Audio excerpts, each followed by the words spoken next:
Tenemos primero que contarles que en Costa Rica, de acuerdo con el Departamento del Registro de Archivo y Bases de Datos de la Agencia de Protección de Datos de los Habitantes, en los últimos 4 años, la agencia ha recibido 22 denuncias en materia del derecho al olvido. De ellas, su mayoría se refieren a la aplicación en temas crediticios y únicamente 2 de los casos corresponden a temas de procesos judiciales de materia penal, de los cuales uno fue resuelto con lugar y otro sin lugar por las partes denunciantes. Pero, doña Amelia, ¿qué es el derecho al olvido? Me estarán diciendo ustedes. ¿En cuáles casos aplica y qué tan avanzado está en Costa Rica este tipo de normativa? Vamos a conversar con Fernando Cruz, magistrado de la Sala Constitucional, para que nos explique qué es el derecho al olvido y cómo se aplica en Costa Rica. Vamos a conversar con él para que él también ha sido profesor toda una vida, nos haga entrar en esta materia, para luego conversar con Andrea Álvarez, quien presentó un proyecto de ley sobre derecho al olvido, ¿Qué propone el proyecto? ¿Cómo va su avance en la Asamblea? Y además, Mauricio París, abogado especializado en Derecho Digital, sobre vacíos que hay para aplicar el derecho al olvido en redes sociales, por ejemplo. Bien, vamos a saludar a nuestros invitados y darle la palabra en primer término a el magistrado Fernando Cruz para que nos explique sobre el derecho al olvido y luego conversaremos con nuestros otros 2 invitados sobre el tema. Buenos días a todos los invitados y iniciamos con usted, don Fernando. Doña Amelia, qué gusto escucharle y conversar sobre un tema muy importante porque tiene una raíz constitucional y una tradición constitucional importante, porque el derecho al olvido básicamente es, tanto en materia civil como en materia penal, es que el Estado le imponga o se imponga un plazo para que un dato referente a actos civiles en relación a deudas, por ejemplo, o en relación a delitos, tenga un plazo y no se mantenga por plazo indeterminado. Entonces, si mal no recuerdo, para lo civil, la sala, a través de creación jurisprudencial, en casos ya de hace varios años, estableció 4 años, y para lo penal estableció 10 años, en un criterio creado jurisprudencialmente, creado por los propios fallos y la interpretación de la sala, porque había un vacío en la previsión legal, no había una definición clara. Y la razón del derecho al olvido es porque en materia penal, además del tema de la rehabilitación, que en relación al derecho penal se establece que debe haber un plazo en el que ya ese antecedente penal no sigue teniendo vigencia y no sigue siendo registrado. Y en materia civil, deudas civiles es más breve porque es menos grave, pero también las personas tienen derecho a que en algún momento una deuda civil o una obligación incumplida desaparezca del registro, como en su historial personal. Tiene que ver con dignidad de la persona y tiene que ver también con la necesidad de que todos tenemos se nos debe reconocer la posibilidad de ya rehabilitarnos tanto en la materia civil como en la materia penal. Dice alguien, don Fernando, el derecho al olvido no existe en materia penal gracias a la Sala Constitucional, por redacción de don Fernando Cruz. Dice que la Sala resolvió que pasadas o incluso causas penales que fueron absueltas o sobreseídas pueden mantenerse sin límite de tiempo en el expediente criminal único del OIJ.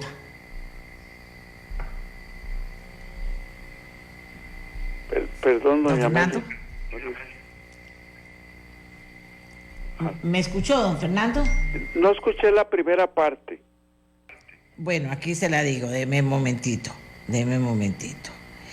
El derecho al olvido no existe en materia penal gracias a la Sala Constitucional, dice, Sí. y por redacción de don Fernando Cruz. Sí, es porque no había una previsión específica para eso, entonces se hizo una interpretación con base en principios, entre ellos el más importante, entre otros, el tema de la dignidad de la persona y el tema de la rehabilitación, que es una orientación o una definición de la pena privativa de libertad que está prevista no en la Constitución nuestra, pero sí en el Pacto de San José, en el sentido de que lo penal o las sanciones penales deben de tener un efecto rehabilitador. Si usted no establece el olvido o la supresión, entonces esa persona sigue estigmatizada con una antecedente penal por el resto de su vida, y entonces también se incide en otro principio, que es que las sanciones no deben tener un efecto permanente, no deben ser perpetuos.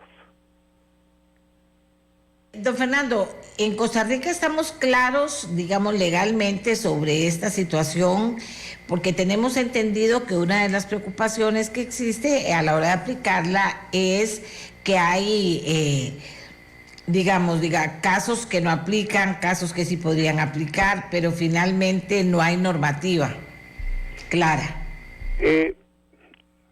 Sobre eso creo que ha habido algunos cambios, pero la normativa debiera tener mayores previsiones, aunque he escuchado que en años recientes hubo una reforma en relación a los antecedentes penales que estableció un plazo, a mi juicio, o según se ha dicho, muy breve, o se redujo demasiado, pero esa es una omisión.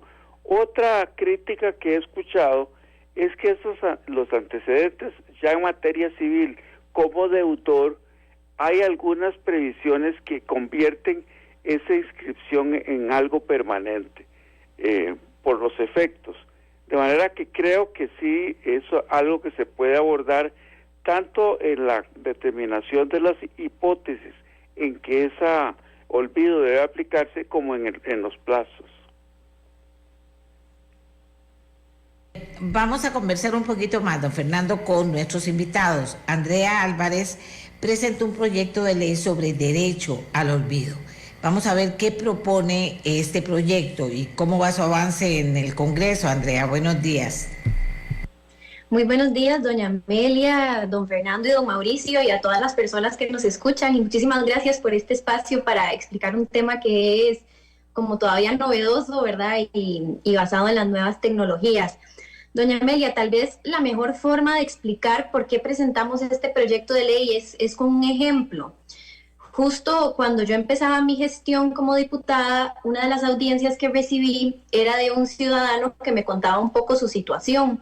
Y él explicaba que a inicio de los años 2000 había cometido un error, había manejado bajo la influencia de los efectos del alcohol, había tenido un proceso penal, se había responsabilizado por ese proceso penal, vivido con las consecuencias del mismo, pero esto era a inicios de los años 2000. Él dejó de consumir licor, cambió completamente su vida, pero incluso ahora, en ese momento, el año 2022, cuando él iba y solicitaba trabajo y buscaban su nombre en los buscadores, lo que salía era las noticias de ese evento de a inicio de los años 2000. Entonces él decía, bueno, yo cometí un error, efectivamente, lidié con las consecuencias de ese error, me responsabilicé, pero han pasado casi 20 años y todavía esto me está afectando en mi vida, en la posibilidad de conseguir trabajo. Entonces, cuando él me explicaba su situación, yo había estado en algún momento en una charla sobre derecho al olvido sin saber que lo iba a aplicar en otro momento. Entonces desde el despacho nos pusimos a investigar más y nos pareció que este era como un ejemplo que aplicaba a lo que estábamos leyendo sobre legislación del derecho al olvido.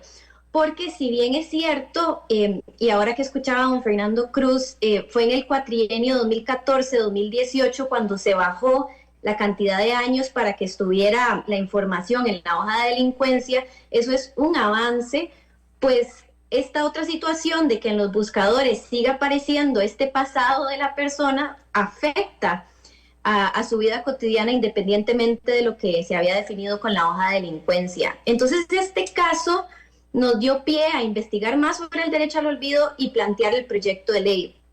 Algo muy interesante es que cuando se explica qué es el derecho al olvido, una de las explicaciones que ponen es que es el derecho a tener una vida imperfecta como seres humanos, el derecho a equivocarse, que cada vez se va haciendo más complejo porque buena parte de nuestra información está en Internet o disponible en las nuevas tecnologías y eso dificulta que poder, digamos, cortar con un pasado imperfecto que todos tenemos. Entonces, a partir de ahí, planteamos el proyecto de ley como una reforma a la ley de protección de datos. Y además, justo en ese momento, y por eso me alegra mucho que don Mauricio esté aquí, justo en ese momento en la Asamblea también se estaba discutiendo y se continúa discutiendo una reforma constitucional al artículo 24 para ampliar un poco del derecho a la intimidad al derecho a la privacidad. Entonces nosotros considerábamos que además de la reforma constitucional, legislar específicamente sobre derecho al olvido era una forma de, pues, también aplicar esa reforma que se estaba planteando a nivel de la Constitución. En cuanto a dónde está el proyecto de ley en este momento, ese está en la Comisión de Asuntos Sociales y en esta semana o la próxima, dependiendo de cómo se acomoden el horario de la comisión, porque tenemos algunas audiencias, pero también tenemos que entrar a otros proyectos, se va a ver este proyecto de ley para ver si lo dictaminamos y pasa a plenario. Todavía habría oportunidad de hacerle cambios vía mociones artículo 137 que se habla en la Asamblea Legislativa, que es posibilidad de plantearle cambios una vez que entre al plenario. Muchas gracias, Andrea. Mauricio Pairís, como les decíamos, abogado especializado en Derecho Digital. A esta altura de lo que hemos conversado sobre derecho al olvido, aporte, don Mauricio, ¿hay vacíos, no hay vacíos? ¿Qué pasa con el tema de redes sociales, por ejemplo, que ya nos adelantaba la preocupación? Andrea, ¿cómo lo ve? Buenos días, doña Amelia, muchas gracias por la invitación. Un saludo también a la diputada Álvarez y al magistrado Cruz.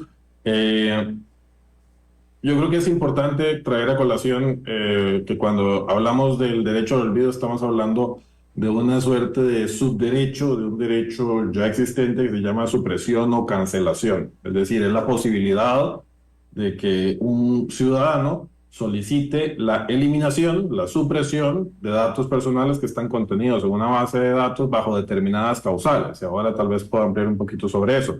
Este concepto de derecho al olvido, que suena muy bonito, tomó una relevancia muy importante hace ya 10 años, en un caso que fue francamente, creo yo, sin precedentes y que hizo un antes y un después en materia de protección de datos personales, que fue el caso Costeja contra Google, un ciudadano español, gallego, que presentó una denuncia ante Google en España, ante la Agencia Española de Protección de Datos Personales, y la Agencia de Protección de Datos Personales de España le dio la razón y le ordenó a Google eliminar una serie de noticias que para ese momento ya habían transcurrido, si no me equivoco, más de 10 años, que existían sobre este señor, noticias ciertas que tenían que ver, creo yo, que con el remate de unos bienes que él había sufrido porque no había podido pagar en las deudas, ¿no?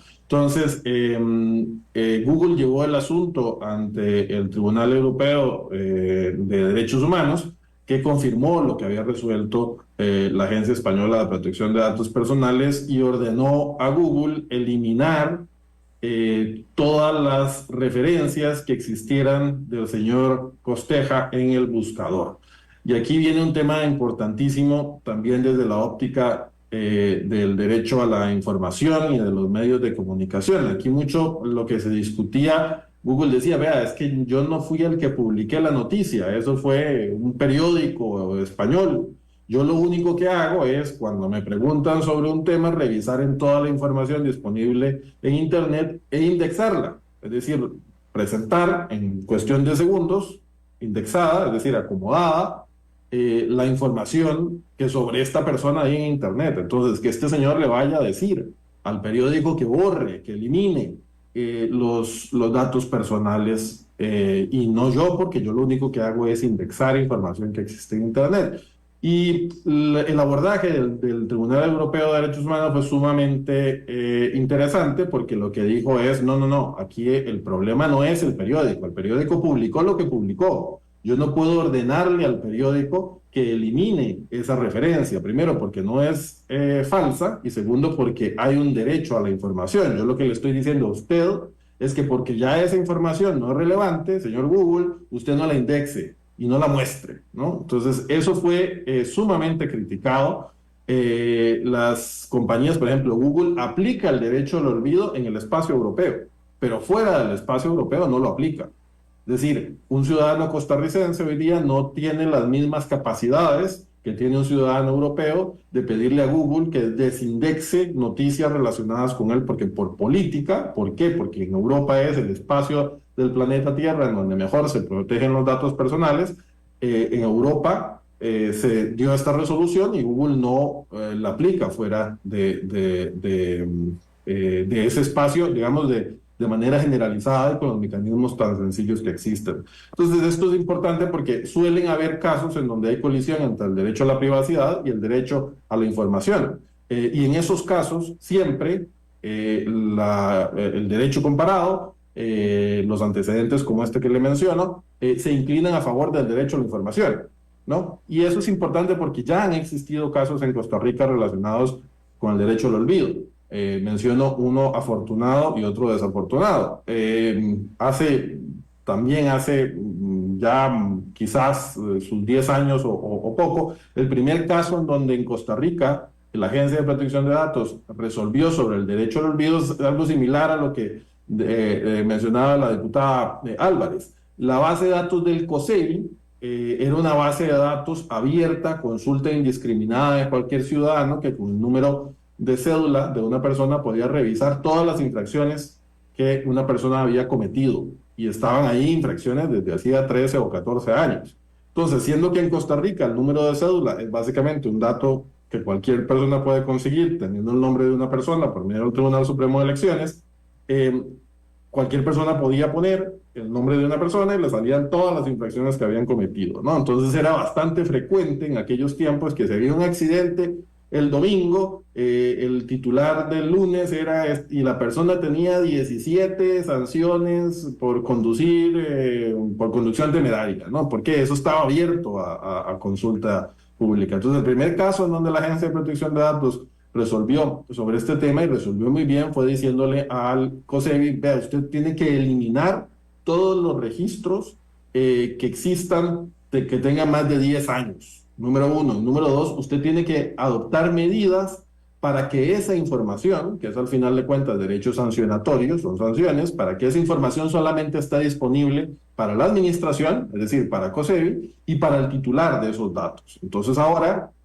cuando usted consulta, usted puede consultar qué infracciones tiene usted, pero yo no puedo consultar las infracciones que tiene la diputada Álvarez en el sistema del COSEBI. Ese fue un antecedente positivo, pero existió un caso también hace unos años en donde se presentó una denuncia ante la Agencia de Protección de Datos, en donde se reclamaba la publicación en un diario, si no me equivoco, en el diario La Nación, de alguna información relacionada con una persona, y esta persona presenta una denuncia ante la Agencia de Protección de Datos Personales y la Agencia de Protección de Datos Personales le obliga a la Nación a eliminar ese registro de sus bases de datos y de su periódico. Es decir, el tema de que va a prevalecer el derecho a la información sobre el derecho a la privacidad no se aplicó en ese caso por parte de la Agencia de Protección de Datos Personales. Y aquí es complejo, ¿no? Porque, por ejemplo, los periódicos no solamente se publican en medios digitales, sino también en medios físicos. Desde luego, sobre los medios físicos es imposible tener control.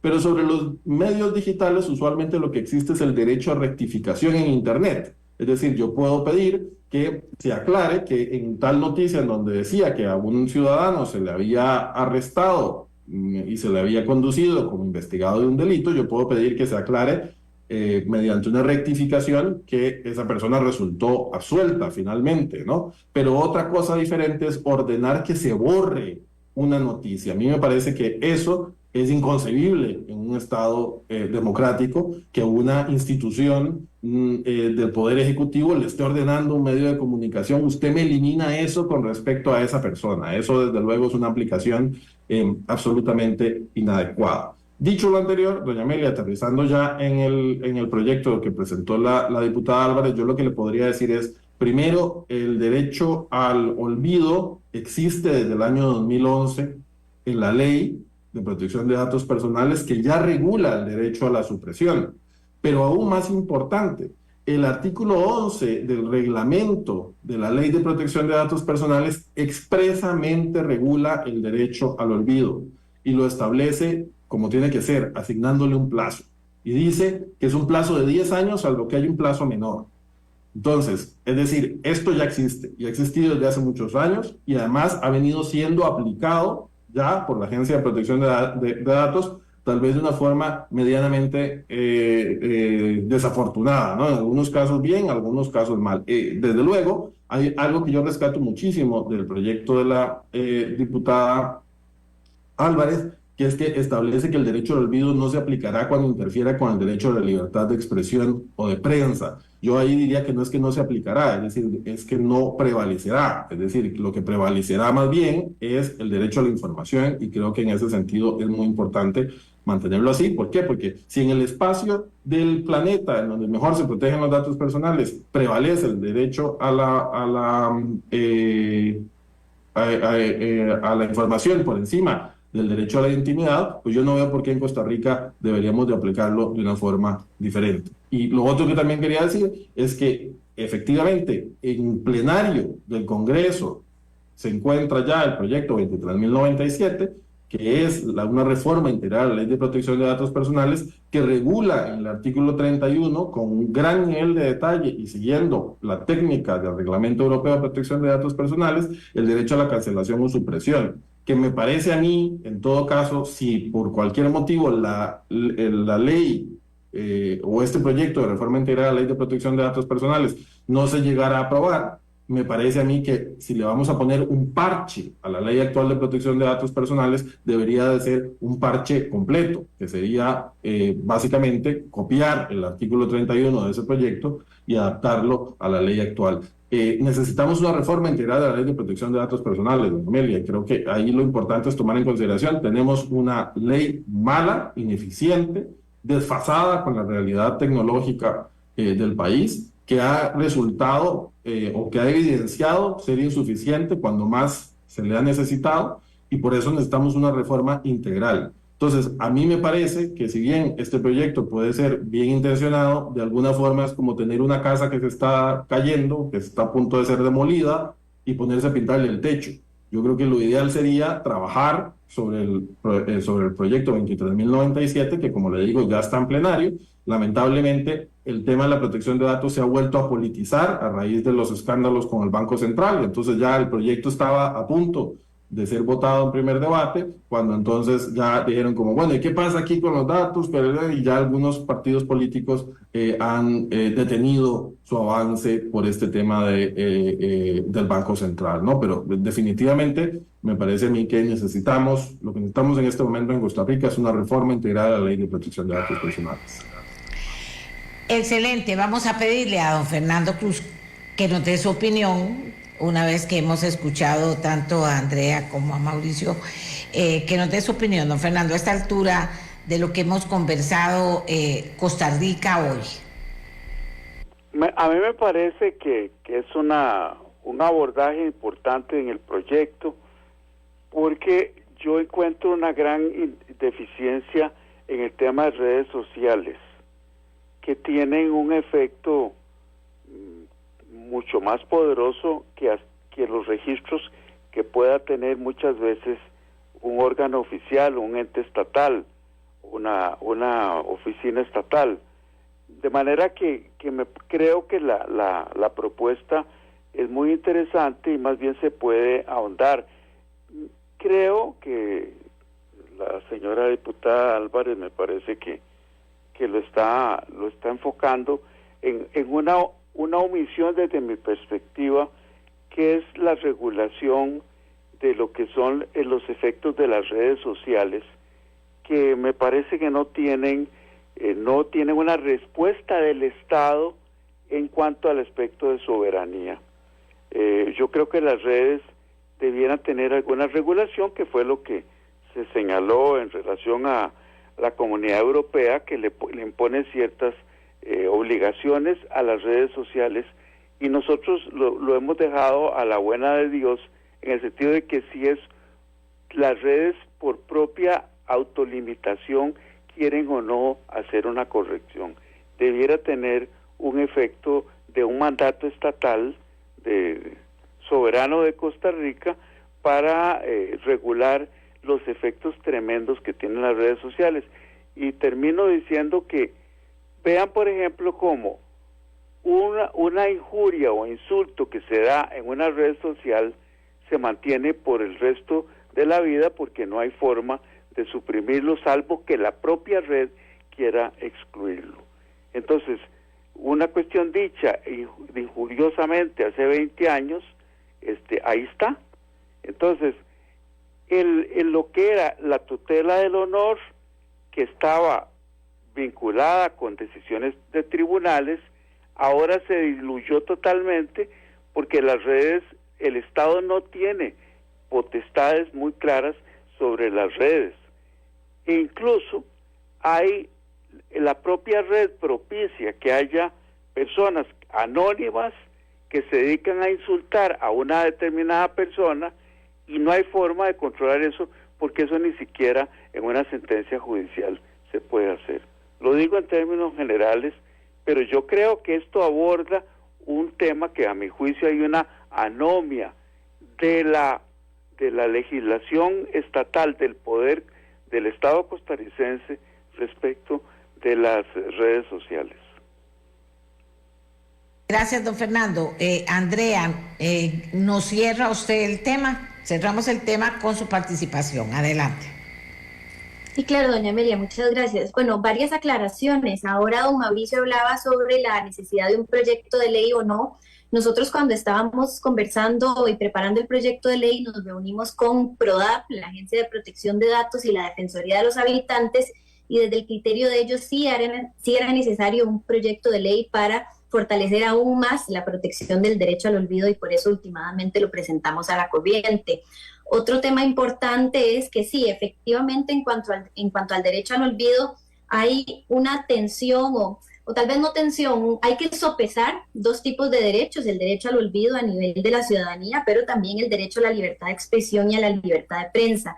Nosotros, desde el inicio de la redacción del texto base, especificamos en el proyecto de ley que en casos donde haya una aparente tensión prevalecerá el derecho a la libertad de prensa.